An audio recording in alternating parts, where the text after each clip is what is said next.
খেতে বলছে? কানে কানে বললো তোকে খেতে? এটা কি হলো? খেয়েছো? এবার সরি বলে দাও। বলো তোমাকে না জিজ্ঞেস করে খেলাম, আর কখনো করবো না।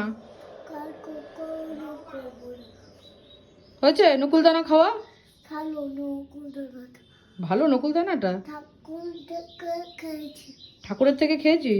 ঠাকুর রাগ করবে না? তুই ঠাকুরের প্লেট থেকে খেয়ে নিচ্ছিস? না না না না, ভগবান, কোকোকে দিতে হবে না। এসে গেছে আবার। সেবেলা ঠিক আছে বেটা, খাচ্ছে খাচ্ছে কোকো দাদা খাচ্ছে। হয়েছে, যাও এবার যাও। হয়েছে? নমো নমো নমো নমো নমো। বুলো মানুষ উঠতে পারলে না।